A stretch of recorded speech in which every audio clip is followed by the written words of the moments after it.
Gonna have no. You can, but I don't think it's gonna be no signal here.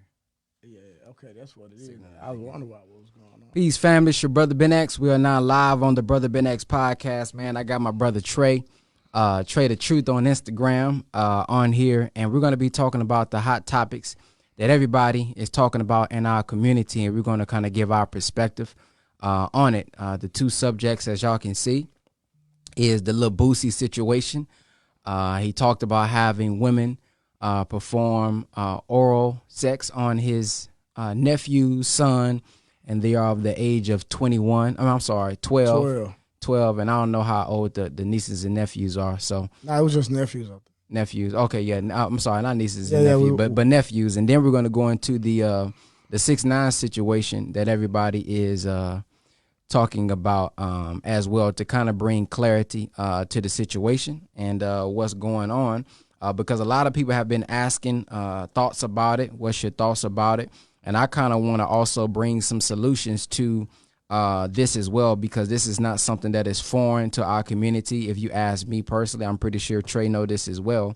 So everybody oftentimes are just focused on the drama part of it, talking about the bad things that's going on, and we already know that Shade Room has done that, World Star has done that. But whenever I do a show, I like to also talk about it, but then talk about what we can be doing ourselves to kind of avoid these situations. So before we get into the topic, Brother Trey, go ahead and introduce yourself and let them know where they can follow you on social media.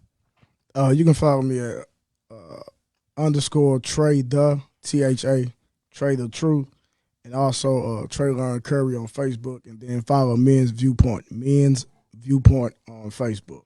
So for those who have not seen the video, that's what we're going to show at this point. Check it out. Gonna get my son no motherfucking shit out here.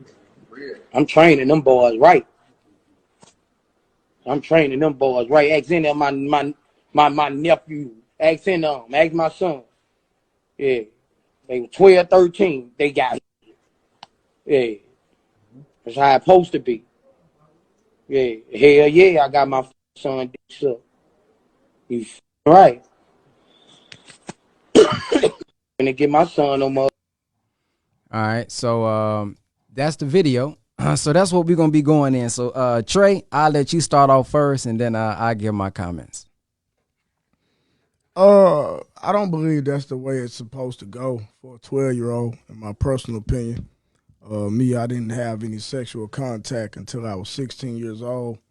And one thing I've learned about a sexual appetite is that if you can suppress it, if you can stay away from it as long as you can, my opinion is to don't wake up that craving or the appetite, because someone that's not mature, someone that really doesn't understand the ramifications of having sex and being involved with sexual intercourse and just being involved with sexual experiences, some people are not ready for it. So 12-year-old, in my opinion, surely is not ready. You have grown people right now in their 30s and 40s and 50s that still traumatized by sexual experiences or just things that happen as a result of having sex. So for a 12-year-old, in my opinion, that's doing too much. Is out of pocket. He could be focused on something else than sex and getting head and stuff like that.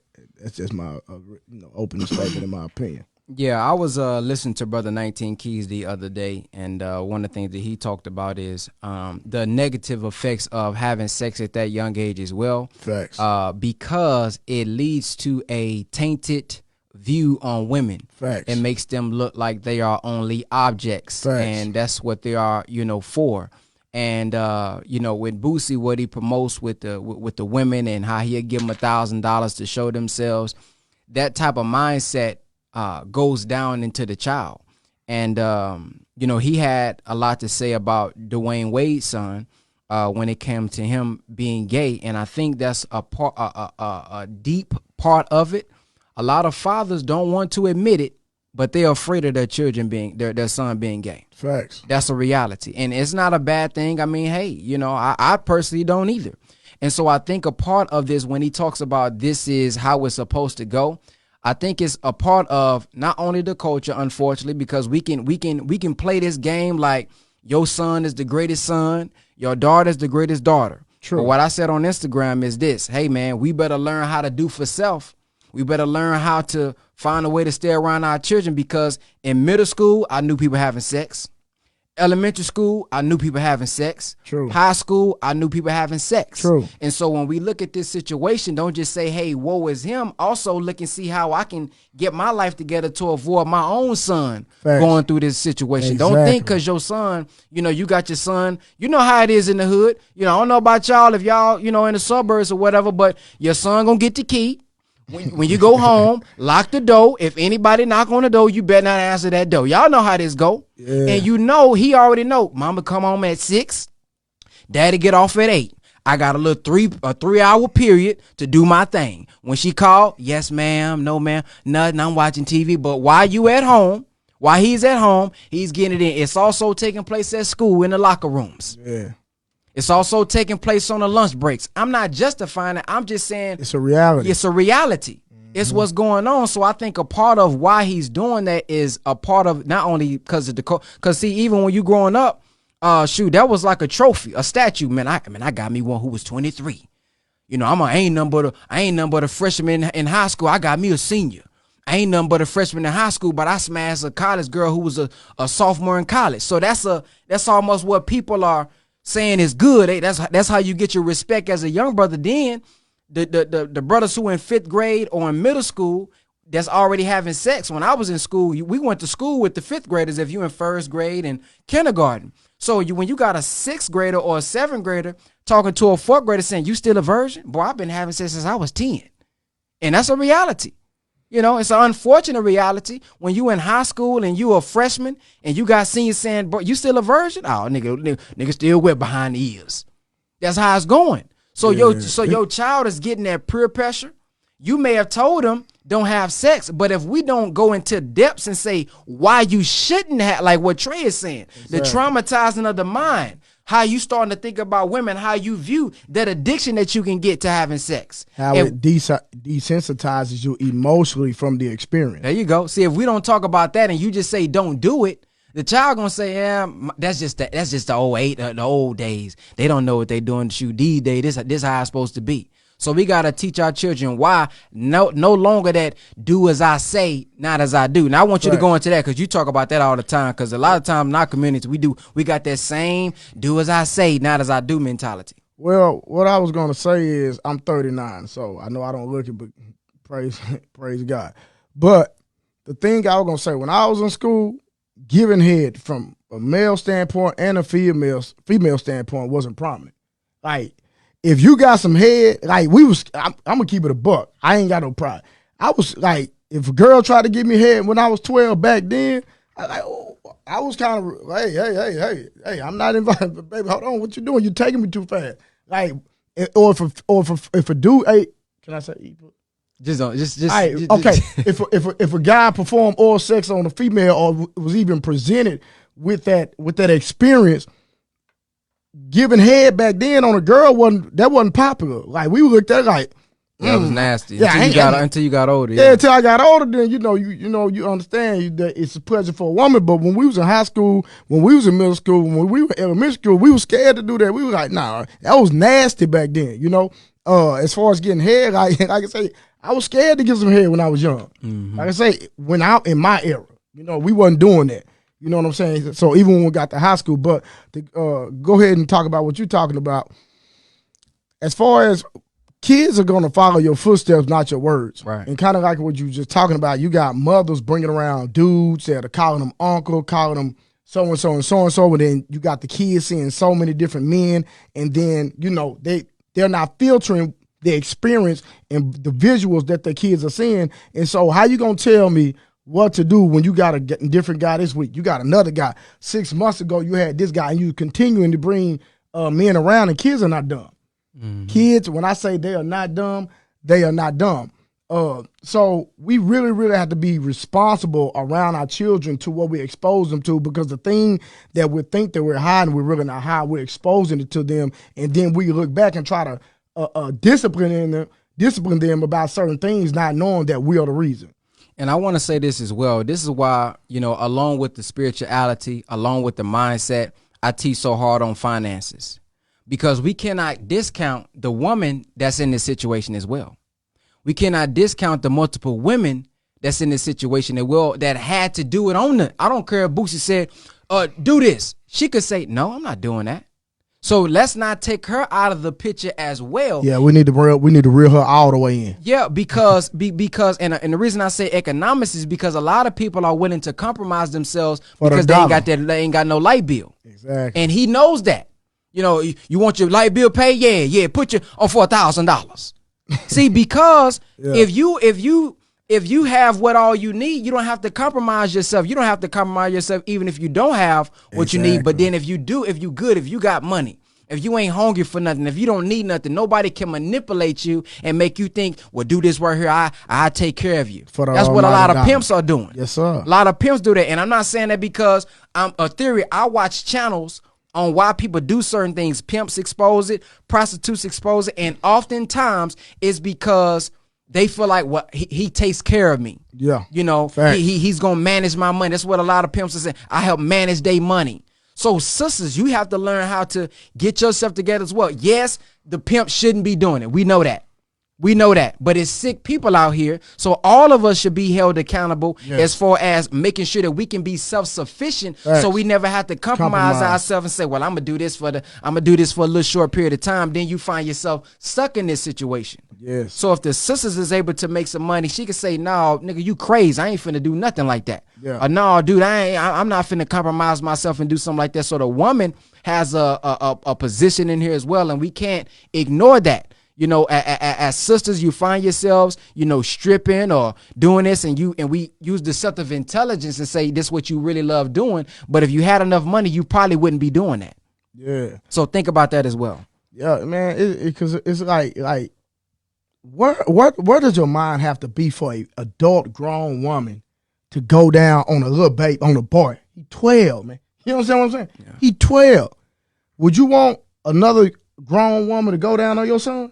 You see what I'm saying? No, I'm talking about her. Right. Like whoever this young lady is, and she know who she is because it's been talked about all over the world. I'm pretty sure that person is being convicted, or if they're not convicted at the end of the day, they just nasty as hell. And it's sad that a grown woman would sit her in just for some money, when she can perform this on some little babies, some little 12-year-olds. You know what I'm saying? Yeah. Like you really have to be messed up psychologically. Like, period. I don't care if it is fun of money. You got to be messed up. It's kind of like a pedophile messing with or someone molesting a child that's innocent, man. Regardless, man, you get the type of, I can't understand it because I don't dib and dab in that. But I'm just thinking about the psychology behind it and the type of mindset you got to have to even get yourself to do something like that. It's just terrible. And really it's just the mental illness and mental health of a lot of us. One thing 19 Keys brought up, which was an excellent point. He said, you got to remember, Boosie been to prison. Mm-hmm. And Boosie talked about seeing other males. I mean, not he just enjoying it, but he saw it happen. Seen it happen, yeah. Males having sex with another male. So if in your mind you see this and you say, man, this is disgusting, when I come home and I want to make sure my children, I want to make sure they like a woman. Now, I do not agree at all with the way he did it. Facts. But if he's not trained on how to properly, like you got to think about it like this. A lot of parents that got children, they didn't really have parents that knew what they was doing either. So we learning. I was interviewing a little brother one time, and he was talking about why he was doing what he was doing. He said, bro, my mama in the streets, my daddy in the streets, my brother in the streets. That's all I know. Yep. And when I share those videos with y'all about these prostitutes, who talk about why they prostituting, he asked one of them, he said, what's one misconception that people have against prostitutes? And she says that it's not our choice. She said it is our choice, but it ain't our choice. I was molested at 3. I was molested at 5. My father did it. Yeah. The man I was supposed to look up to and love and protect, he did it to me. One sister said, man, I had stitches from my, you know what, down to my butthole.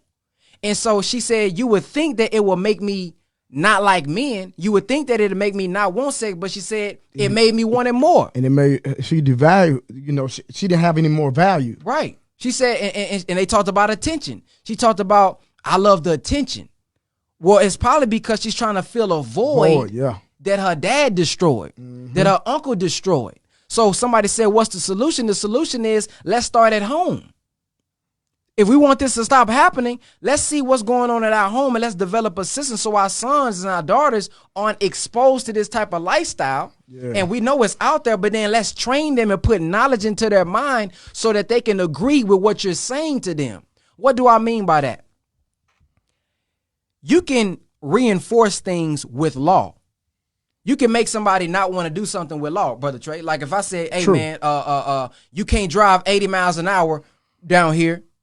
You know that's the law, but you follow that when the law is present. Facts. But when you see the police car out there, I'm going 80 miles an hour, 90 miles an hour. Mm-hmm. The only way I can get Trey not to go 80 miles an hour is to explain it enough to make that a belief for him to not go 80 miles an hour. Yeah. So as children, we can't keep saying, do as I say, not as I do. We can't keep saying as parents, because I said so. I think that's something that's bad in our community as well. When your children say why, we say because I said so.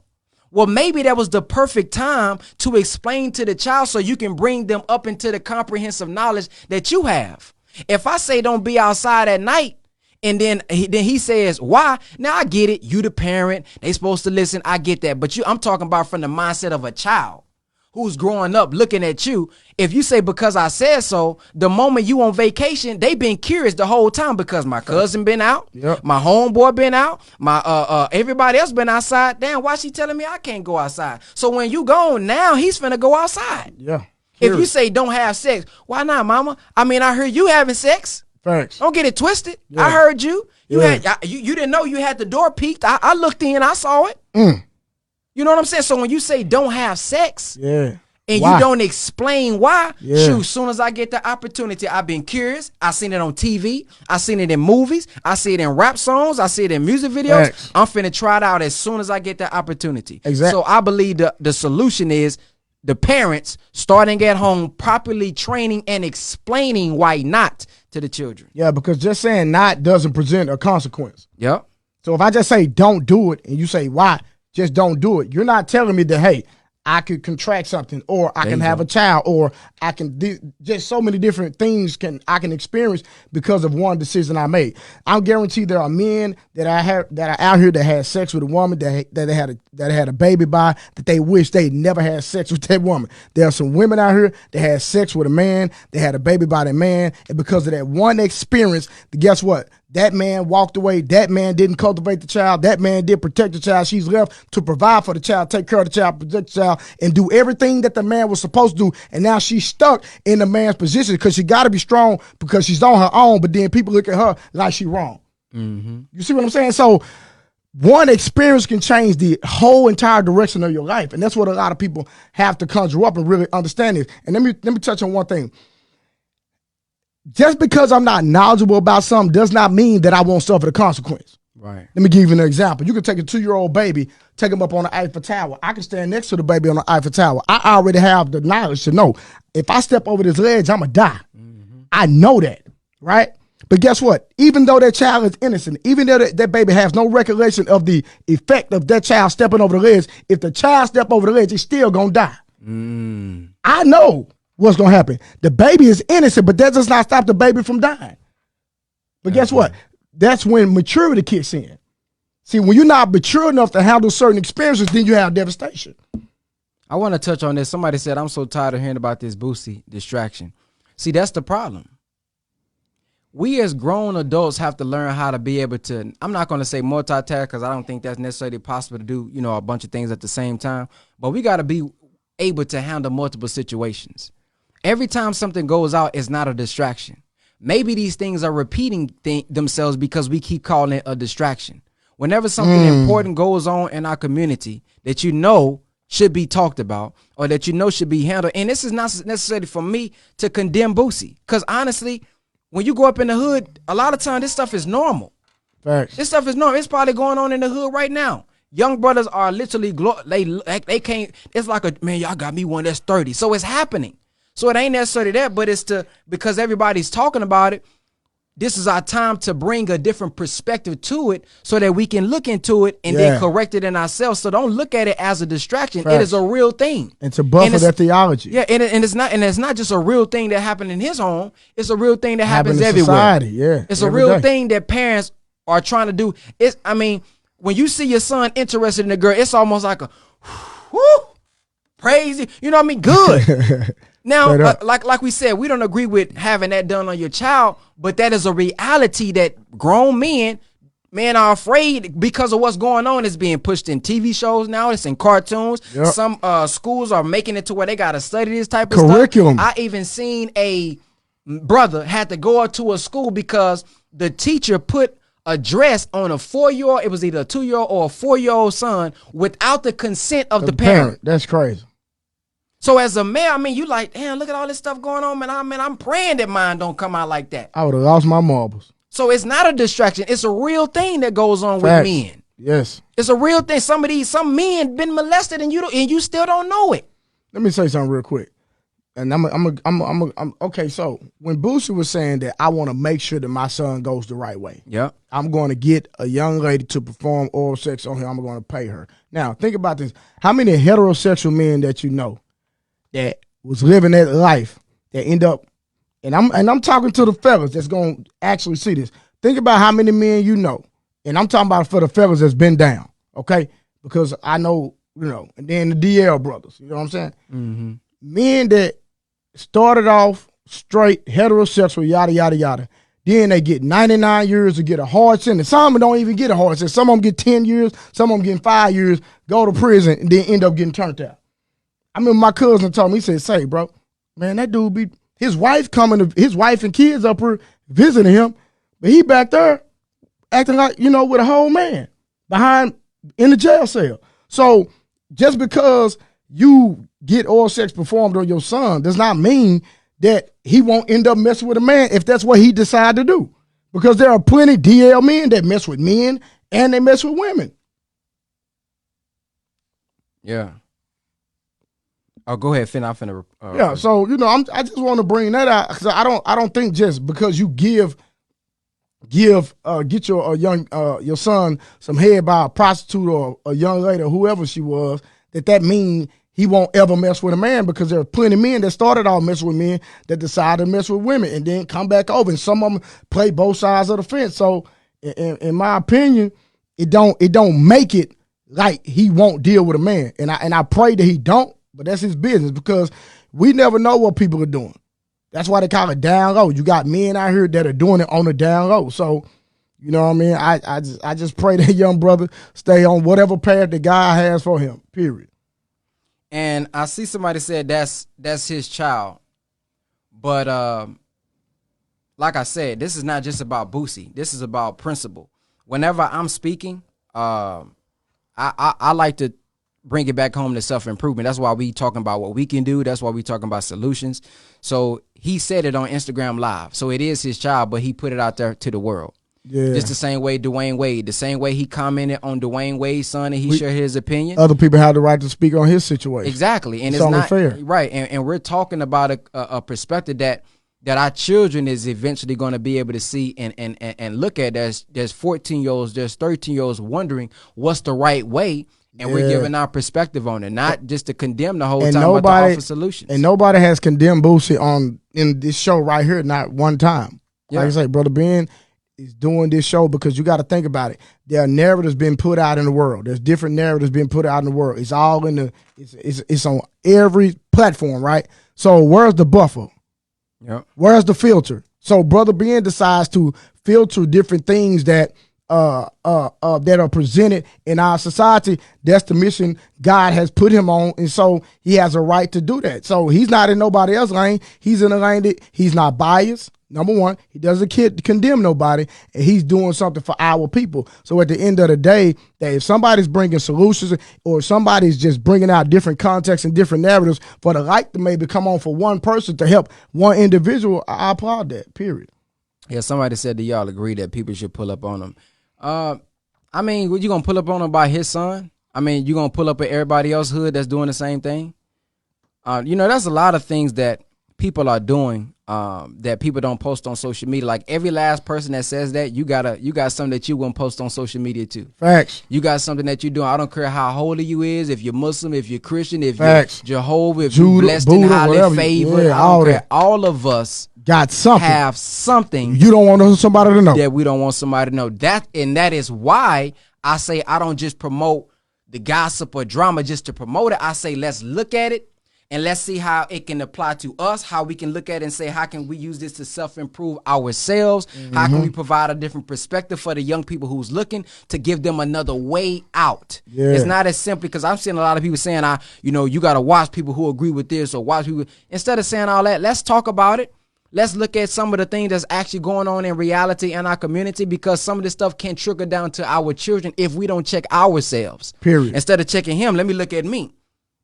Because you can pull up on him and do what? Boosie, man, you get killed playing like that. Nah, Boosie don't play no game. Come on, man. Just keep it. It sounds good on social media. Your You're commenting and all that. Come on, fam. Yeah, we don't want no smoke. And then it's going to be self-defense because you're going to him. So that's foolish. Yeah, Think more crazy. mathematically. Yeah. But I'm just saying we got to start looking at these situations and see, a lot of us would hate for it to be our child. And I'm pretty sure every other mother who went through situations where their son got somebody pregnant at 12, 14, they all thought it'll never happen to my son. Yep. Every daughter who got pregnant at 12, all these different ages, freak accidents that happen, everybody said, man, it ain't going to happen to mine. So I'm just reminding us and putting it in our face, not to just put it on your face like everybody else, but to make you think about, hold on, let me check on my son. Is your son comfortable telling you?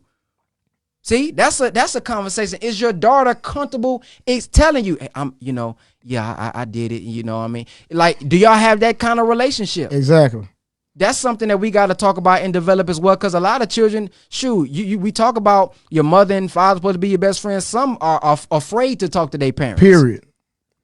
Don't even have a relationship to talk about everyday things. Exactly. That's a reality. Right. And we don't move from that structure from just having dinner at the table, where you can have the opportunity to, hey, son, how was your day?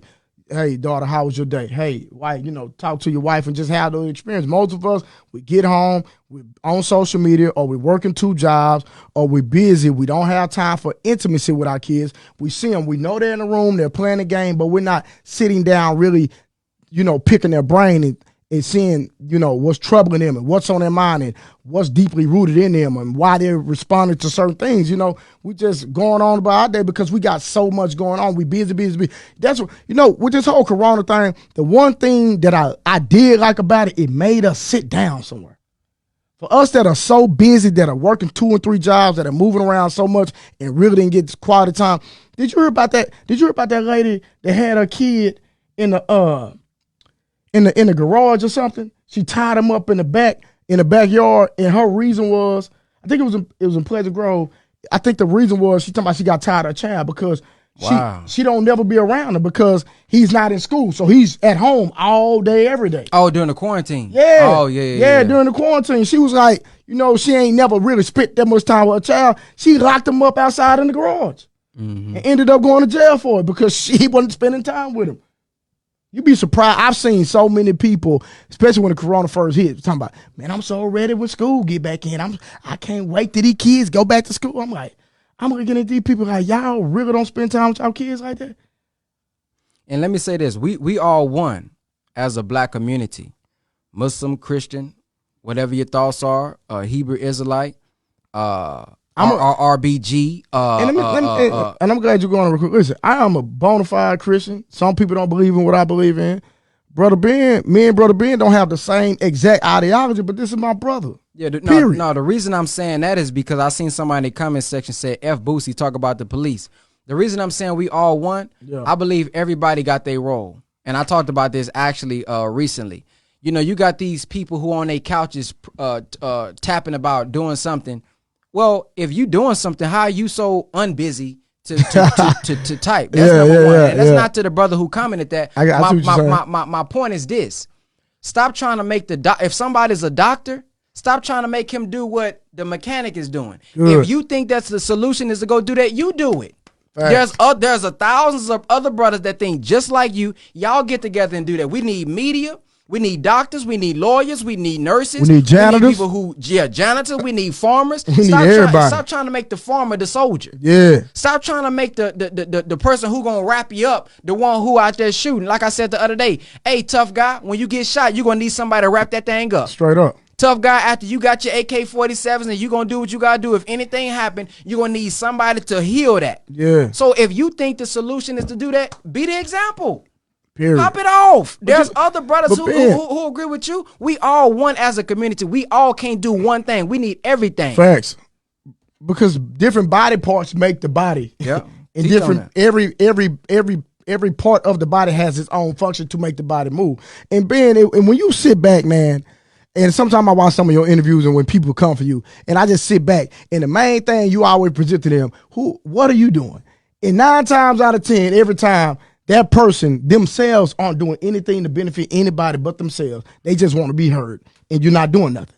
Jacqueline said, how are you helping? Hey, whenever somebody asks me how I'm helping, I really don't like to say it myself, but I do got a whole I got a whole page on Instagram full of testimonials. No, I'm right here. Facebook full No, you ain't gotta go.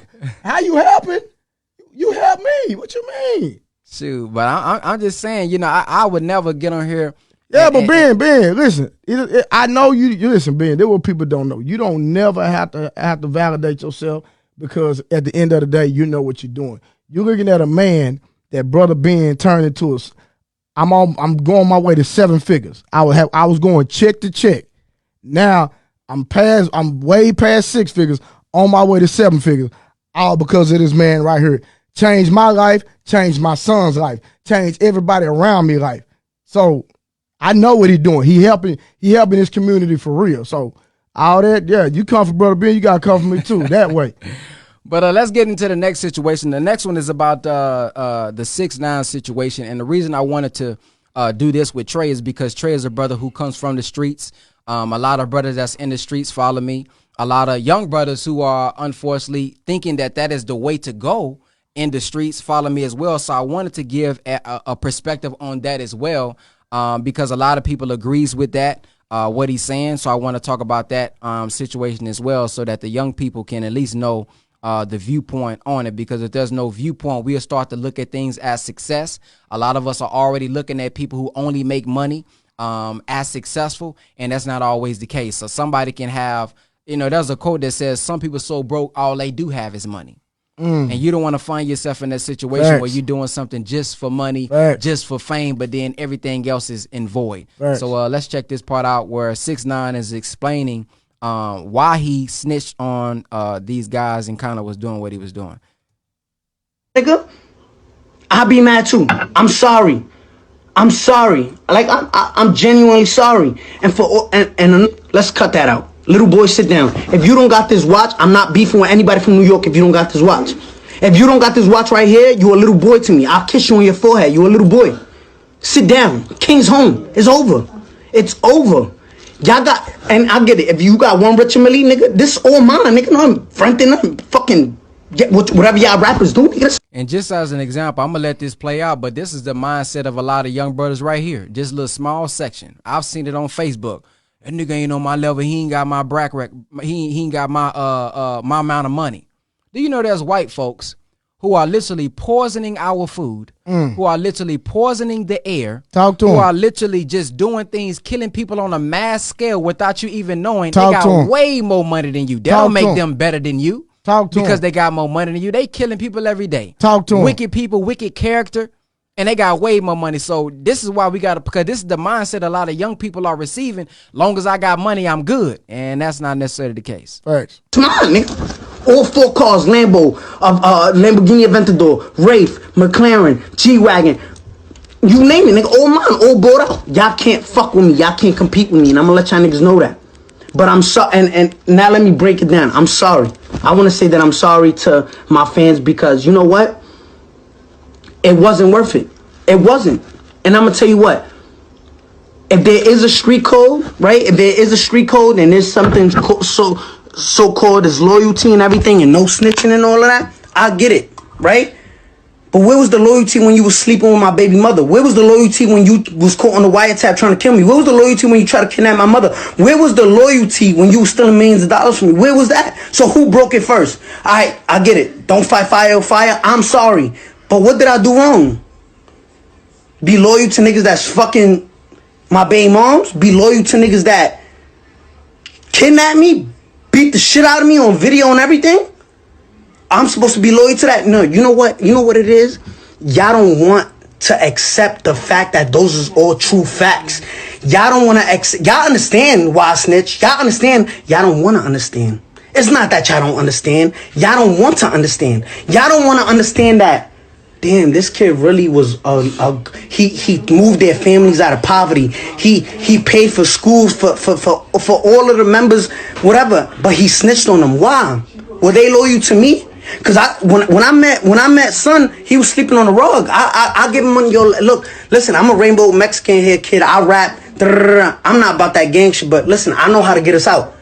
You wasn't loyal to me, whether, but y'all understand. Let's just, y'all understand, and I know you understand. Y'all don't want to understand. All right, let me tell you. Before I got locked up, right? Before I got locked up, fuck that rainbow hair nigga. Fuck Tekashi Snout. Fuck him. Fuck that rainbow hair kid. Fuck him. Fuck that rainbow hair kid. Y'all didn't really have a reason to dislike me just because I screamed in raps and I got rainbow hair. That was y'all reason, right?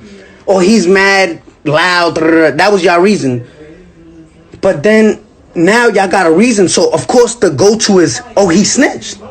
He's a rat. He's a rat. So that's y'all go-to, which I understand and I don't blame y'all. I can't blame y'all. Listen, I'm sorry. I'm sorry to my fans because they don't deserve that. My family, my mother, my family don't deserve that. And I'm sorry. But y'all not gonna break me down like if I did something wrong. Listen, I snitched, I ratted. But who was I supposed to be loyal to? If you can't be loyal to me out here in the free world, and you fucking my baby mom, and while I'm out on tour making money for all of us, you back at home sleep with my baby mom, then I get kidnapped, then you try to kill me? If you can't be loyal to me out here in the free world, what makes you think if I would have held it down, you wouldn't violate me in the prison? Stab me up, poke me up in my neck. What? I'm not gonna lose my life over a no hater, over no, yo, you did the wrong Nah, y'all understand it. Y'all don't wanna understand it. Y'all don't wanna understand it. But anyway, look, I'm gonna put it like this, right? I love you guys. Thank you for helping me come back as strong as possible. I want to shout out my lawyer, Lance. So that's that. What's your thoughts on that, Brother Trey? Being somebody who was in the streets as well and not just giving your outside opinion, what's your thoughts on this?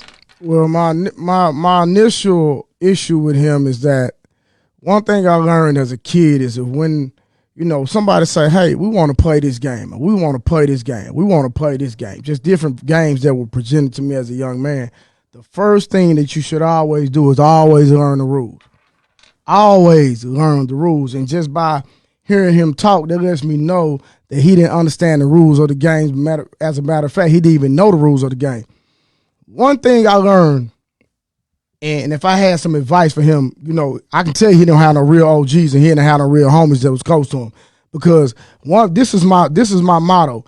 Everybody want to be a street nigga, but real street niggas want to make it out the street nigga. So if you really talk to a dude that's really been in that life for real, we don't glorify that. We don't really enjoy what we're doing. We do what we do as a means of survival. He out there playing with it. You know, you had people that really had to pay light bills and make sure their kids was fed just to do what they did. He was just really playing with it, but he never understood the rules. So listen, I'm not finna go commit crimes with nobody. I ain't never seen that person under pressure when we was in the store as kids stealing soda pop and gum and candy. Because, you know, when my young boys, when we were growing up, when we was going to the stores and we were stealing stuff, you know, that was a test. When we were fighting with each other, that was a test. I seen him, somebody hit me, boom, we got jumped. He got down, he didn't run, he didn't fold, he wasn't acting scary, none of that. This dude went and started committing crimes with people that he had never stole a piece of bubble gum with, and you expect these people to be solid. You expect to be able to understand the temperature of the person that you're dealing with. Sir, you don't even know these dudes. You hadn't even checked their character, but you out here committing crimes with these guys. Ain't nobody never taught you nothing. You don't understand the rules of the game. You out here just willy-nilly trying to get on, trying to be seen, and just making up a whole bunch of noise, and you really not solid. You feel what I'm saying? And then another thing, let me say this.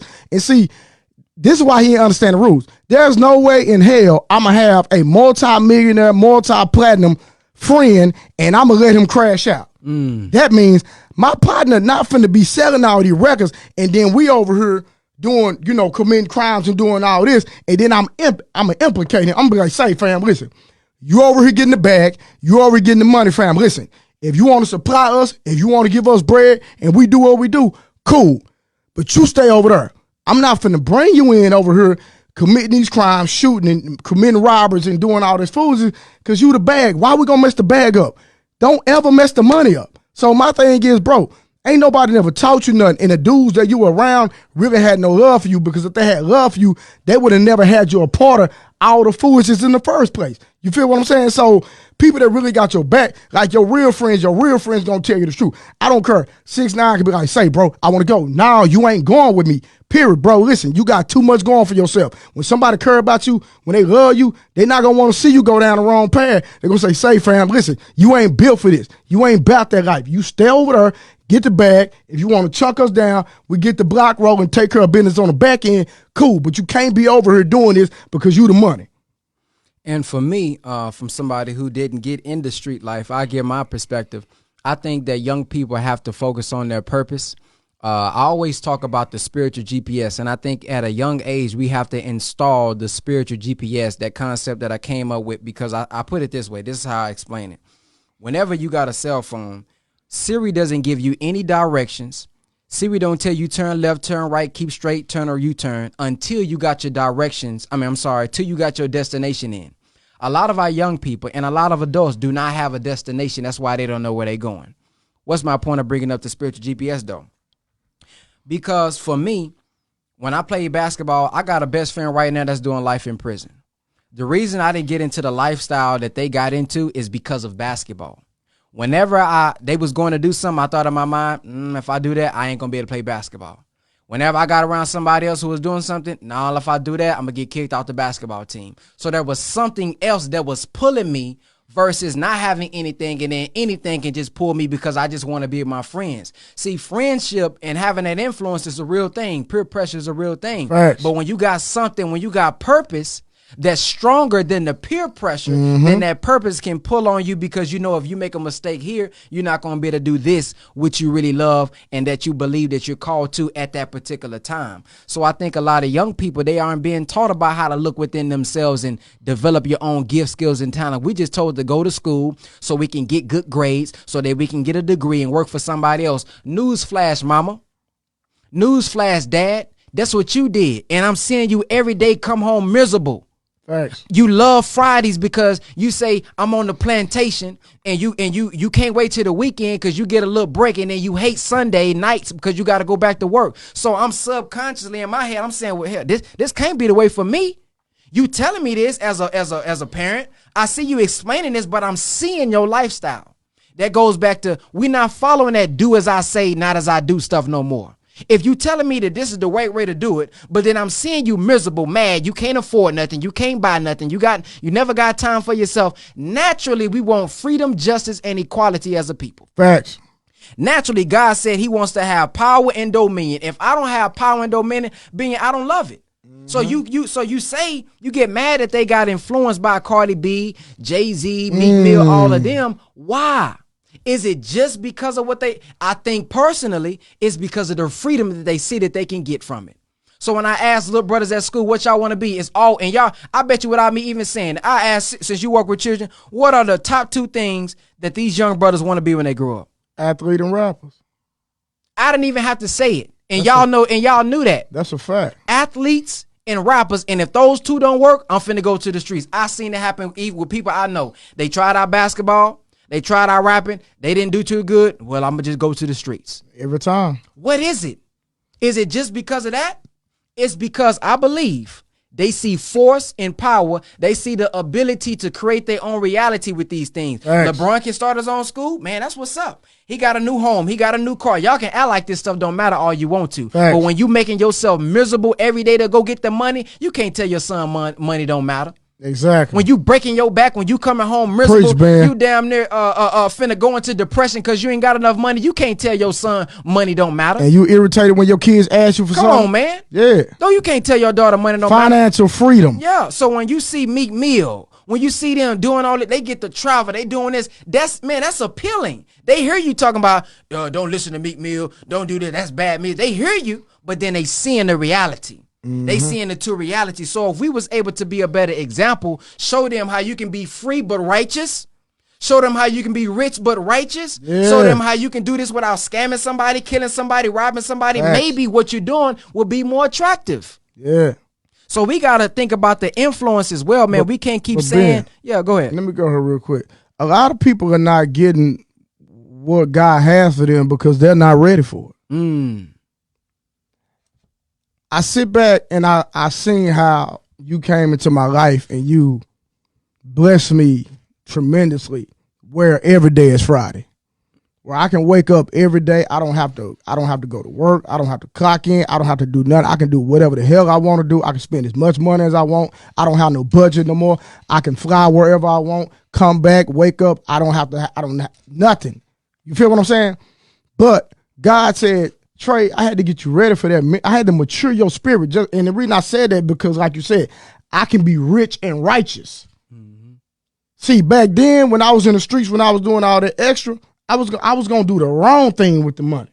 You understand what I'm saying? Now my son is set up life insurance, medical insurance. You know, everything is, all my priorities is straight. So if I do go buy Aston Martin, if I do buy this $500,000 house and all this stuff that I'm doing right now, guess what? My priorities is straight. Right. You see what I'm saying? But at the same time, I'm still righteous. I'm not out here doing anything wrong.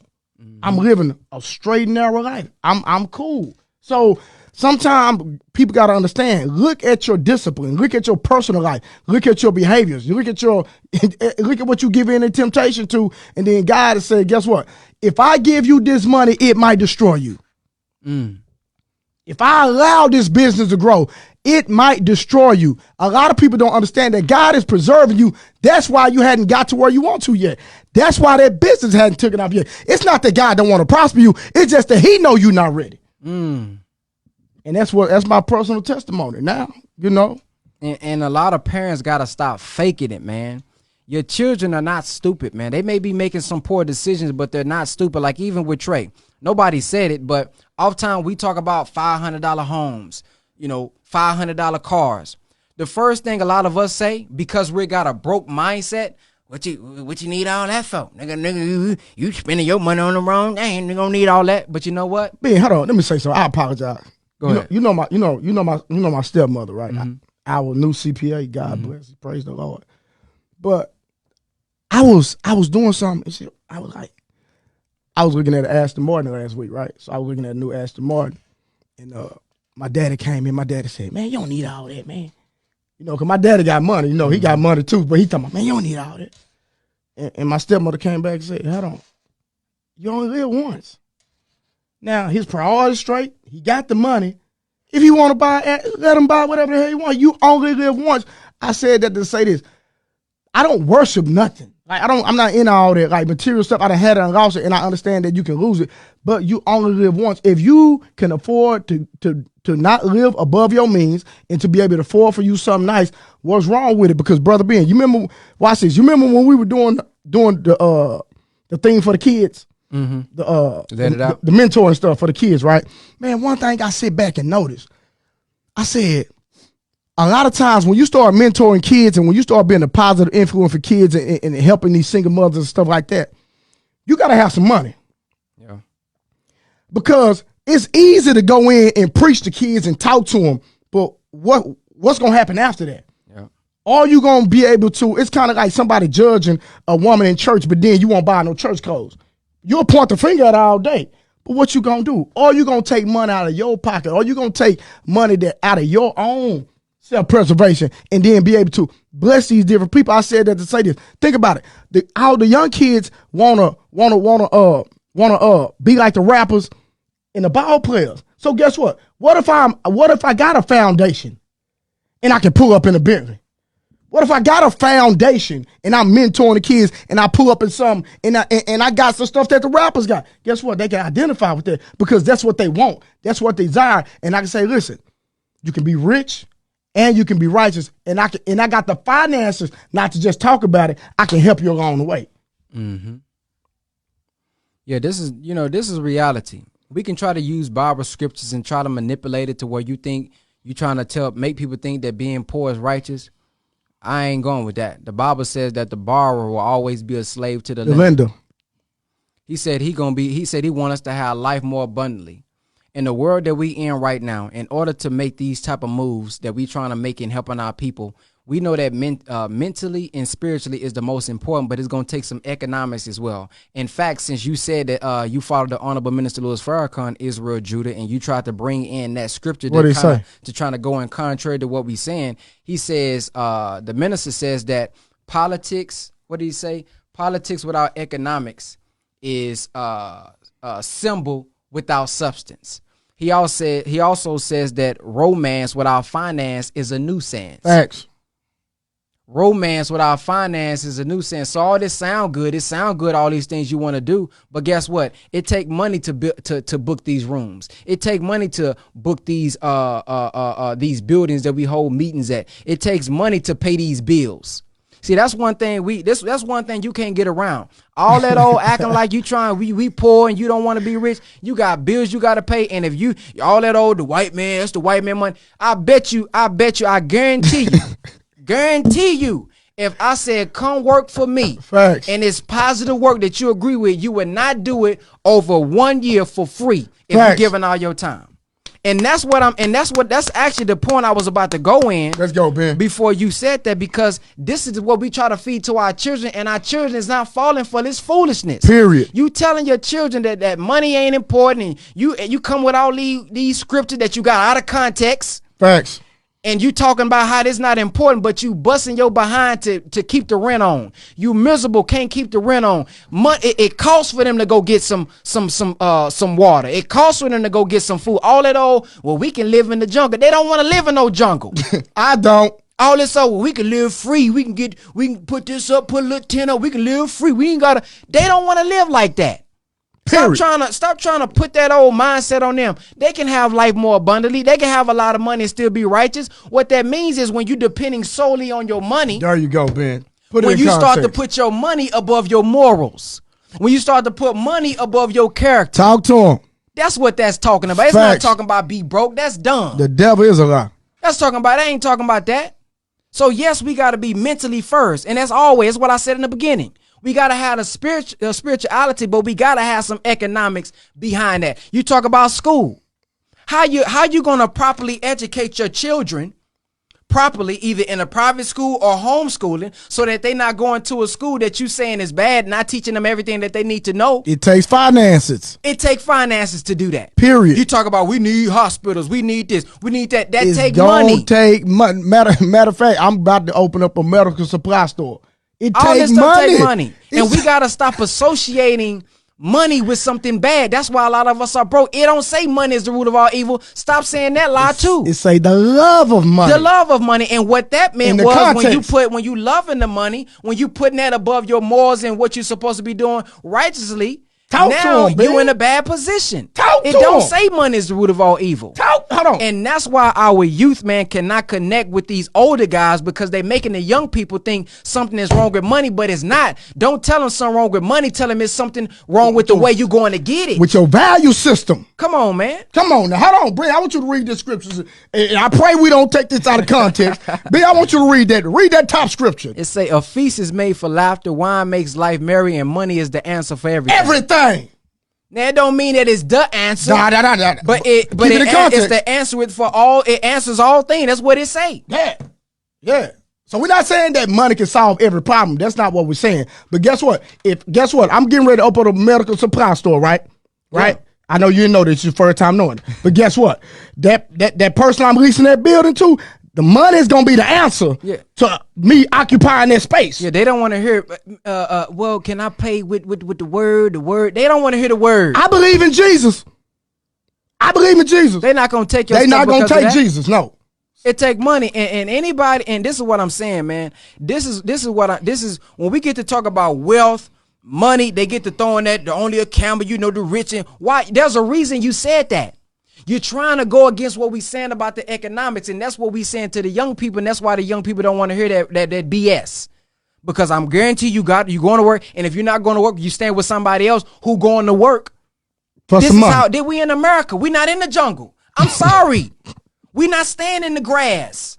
That would be ideal if all of us could just eat from the trees and we got to. That's good, but we are living in America. We got to find a way as guys to rise above the obstacles that we have right now. Come on, baby. That mama that can't afford some food for her children, she don't want to hear money. It say that the rich man. She don't want to hear that. She needs some of that so that she can survive. She don't want to hear. I'm gonna pray for you. Come on, man. No. Cash at me. So the other thing that I wanted to talk about before he kind of got me off. So I wanted calm down, brother. I wanted to just talk about. I wanted to talk about. Number one, we gotta teach our children to have purpose, to have vision. The Bible talks about a man who don't have vision. What it say?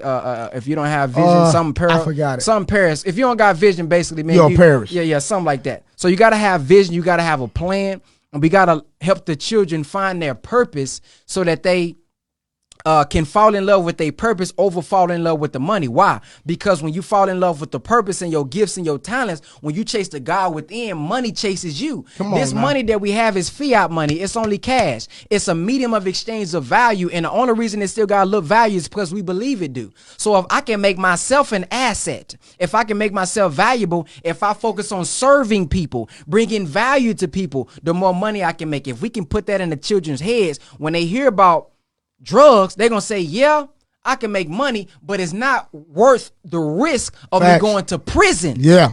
Yes, I can get in a lifestyle. I see they making their little money. I see they buying cars, but my daddy showed me another way to do that without having that risk of going to prison. Well, you know what my daddy did, Brother Ben? My daddy seen Brother Ben talking about digital real estate, and so my daddy bought Brother Ben's course, and then he showed me how to make some legal money. There it is. So giving them a other perspective, and then I wanted to talk about, somebody said something about what's my thoughts on the street code versus Islam. And somebody asked me this, somebody commented the other day, and I want to tell you the difference, because in the Nation of Islam, we report when brothers are off course. Listen to what I'm saying.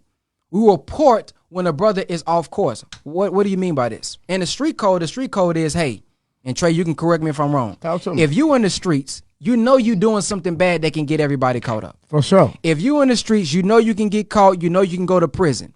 If you get caught, you're not supposed to say, damn, since I got caught, well, let me snitch on everybody else. Then he did it too. You know what you signed up for. Period. So if you get caught, don't get us all caught. You take it because you knew that. Now, if you somebody who not in the streets, you didn't sign up for this, you didn't know what was going on. If you tell, that's different. Yeah, probably people still be mad at you, but it's not considered snitching because you didn't sign up for that. And that's why I started off in the early. Don't forget what you were saying. That's why I said you got to understand the rules of the game. Right. The rule is you don't tell on nobody. That's a part of the game if you decide to play the game. Yep. And if you don't want to be in that situation, don't get in the game. Period. If you already know, man, I don't know about, don't do it. Don't do it. So in the Nation of Islam, if a brother getting off track, man, he gone, man, that brother smoking or that brother just an alcoholic, man, we are to report that to the captain. We are to report it to, whoever that chain of command is, not so that brother can be taken to the white man's judge in prison to send him to jail. It's so that we can correct that. So instead of it being snitching, we are keeping the integrity of the nation. We all gonna fall short. All of us got some problems, but when you see a brother going off the path like that, you say, "Hey man, let me show him some love." Yeah, let me go ahead and call the captain. I already tried to talk. Let me report him to the captain so it can be known, so that we can fix this situation. It's not this, brother. Me and you, we gonna go in. We gonna go do some crack cocaine, and if they catch me, brother, I'm gonna tell you that's snitching. Because I'm involved in it. Yeah. But the difference is if we are signing up, hey, man, I want to get my life together. Hey, man, this is what I want to do. Hey, man, this is what I'm signing up for. And then you get off the path. It's not so you can get a whooping. It's not so you can get a paddle. It's not so none of that. It's so that we can let the brother know so we can get the brother some help. Yes, he may be removed for 30 days because there's some brothers who in here that are ex-alcoholics. And if they get around you and we let you slide, sure, you may backslide. Yeah. To where now you, damn, man, he done got, you know what I'm saying? So we remove it. He's still in communication with the captain. He's still in communication with whoever, the student minister, whatever. But it's not to condemn the brother and it's to correct him. Yeah. So that's the two differences. It's not snitching per se. It's to keep the integrity of the nation. And so my mindset is just don't get into it. There's other ways to make money. And honestly, as parents, what we got to think about is we're not providing them with other ways to make money. Yeah, we just presenting, 9 to 5s. And I'm not saying nothing. Ain't nobody is knocking nobody 9 to 5 because that's how I started. Right. So I started with 9 to 5 and I had a side gig and then I started, investing my time in my side business and then that turned into one thing and that turned into one thing and then boom. And I want to use a scripture. When Jesus found Peter, Peter was just fishing. Yeah. He didn't say, Peter, I want to make you a mechanic. Yeah. I want to make you a farmer. I want to make you this. This is what we do on social media. You see a brother in his lane and you try to tell him he not doing nothing because he's not doing something that you think he should be doing. Yeah, you probably not even doing it either. Jesus looked at him. He said, well, developed him, taught him. He made him a fisher of men. What I got out of that story, out of that example is talk to him. Don't condemn a brother because of what he's doing. Don't condemn a brother because he's a rapper. Don't go and say, brother, we got enough rappers. See, when you condemn him, you talk down to him, he may be hearing you, but you already shut off in his head. You don't connect with him. You just condemning him. Shut him down. So instead of me doing that, let me educate him because maybe guess what? He didn't even know all the positive stuff that you wanted him to talk about. So you want him to talk about credit, but you ain't never taught him about credit. Facts. You want him to talk about doing for self. He don't know how to, all he know is selling. That's his way of doing for self is selling drugs. Period. So instead of me telling him, don't do that, brother, we got no, let's educate him, cultivate him, and then he'll start to put the medicine in the dog food. We don't want him to change completely. Why? Because he's going to lose his audience. Man. He got the streets in his head. He got the streets listening to him. So instead of him turning into a gospel rapper like y'all think he should, you don't realize that's going to be counterproductive too. Yeah. Now if he just putting the truth in it, he's mixing it in. Keep talking about the reality because it is a reality. You ain't got to talk about the truth about that, but then slip in some truth. Now you will get more people to say, did you hear that? He gave us another way out. Man, he talking about the street, but then he talked about the consequences this time. Now he got them thinking. So we got to be strategic in this thing, man. We got to, there's nothing against jobs, but all these young brothers don't want jobs and stop forcing the jobs on them. True. These brothers, when you see a young brother on YouTube, stop saying you on YouTube all the time. That's all you do. Do you know that there's some YouTubers making more money than you are, mama? Period. There's some YouTubers making more money than you are, dad. Facts. There's some content creators making more money than you, grandma. So just because you came out of that old paradigm of working and you don't understand the technology, how about you learn the technology instead of condemning him? Come on now. Show him how he can make a benefit and make his life a little bit better by doing what he's doing. That way. Because if he stays on the job that you want him to get, he may run into a glass ceiling. His purpose is a lot more grander than that job. As soon as he sign up, he in a glass ceiling because they're gonna tell you how much money you can make. Exactly, and that's why I quit. And I tell this story all the time. I was working at FedEx, and I had a thought in my mind. I said, bro, I'm throwing all these boxes on the truck. If I threw 1,000 more boxes next week than I did this week because I was just excited. Boy, you're going to get the same I'm going to get the same check. Boy, but if I learn how to do it for self, I work smarter, I work strategically. The more production I do, the more money I make. And that's what our young people are looking for. They're looking for life, man. They tired of living on food stamps. Facts. They tired of the Section 8, and we making that a norm. Tired of being broke. We making that keep it 100. Stop all that. This just how life is. I'm gonna keep it real, bro. Come on, keep it real. There's no greater feeling than when you can wake up and do whatever the hell you want to do and spend as much money as you want to. I don't care. If you hadn't been here, then you can't really talk about it. That's right. But I'm here. And I'm not saying that to brag. Right. I'm saying it because this brother right here, how long we been knowing each other? About 2 years? Yeah, about 3, 4 years. Somewhere up in there. Like we met in my homegirl apartment doing the MVP show. And you wasn't even working in. But one thing I would say, but he's been consistent about entrepreneurship and doing for self. That's what I'm gonna say. He's been since the day I met him, he's been speaking life into the atmosphere. Speaking life because God has made all of us a God, whether you believe it or not. So guess what? God has been speaking into the atmosphere. And guess what? A king decrees. That's what we are. That's what you are. God gave you the ability. That's why he gave you an imagination. Come on. Imagination doesn't have a cap. Imagination can imagine whatever the hell it want to imagine. But you have to dare yourself to imagine. Bro, let me tell you something. Listen, when this corona hit, I don't talk about my money a lot. So what I did was, when the corona hit, I seen a whole bunch of people losing their jobs, Ben. I seen a whole bunch of people struggling. I seen a whole bunch of people on Facebook talking about they're in their savings. Now watch this. I said, well, hey, I got 4 or 5 businesses. Let me help some people get some money. I said, boom. So I started putting it out there. Hey, show y'all how to get some money. Show y'all how to get some money. Show y'all how to get some money. Brother Ben, don't you know all these people started attacking me, talking about I was bragging? Wow. They took something that I meant for good and made it evil and say, I said, hold on. I don't never talk about money. I'm trying to help y'all because God has blessed me to be able to get in this position. Now I'm trying to show people how to develop different streams of income where you can have residual income, whether you wake up or whether you clock in or clock out, it don't matter. You're going to get a check every month. And people told me I was bragging. I said, you know what? That lets me know the mindset of some of our people. Some of our people are really stuck. Yeah. And when you try to help them, they really don't want no help. And it's sad. And I think we just have to expand our minds, and that's where the youth are, on expansion, on believing that they want more. And I think that's because of what they see on social media. Everything that we see on social media is not fake. You know, some of the money people getting is real. Some of the cars people are getting is real. You know, back in that time, we wasn't exposed to a lot of black people that was more successful. Because in our community, what we saw is what we got. Mama on food stamps, you know, right there, they on Section 8, boom, boom. So we like, okay, this is the norm. So when you get 10,000, you think you rich because this is the norm, you know, unless you was in the streets and you was getting more money than that. But when you see a 20-year-old, 25, 26, 27, 19, they millionaires off social media, you like, hold on, man, this job don't sound too good to me no more. And if you are a parent who's not right down to the modern time, that's out of your language. You don't know, man, what is this social? How you make money on this? Like, what? Boy, you better go get you a real job. That's what I was told. Get you a real job. Now this so-called fake job is not only allow me to be doing for self going on 6 years, but I'm about to be debt-free this month. Brandon, you just pay for car cash? Yeah. Oh, okay. I thought that was somebody. And, that was you.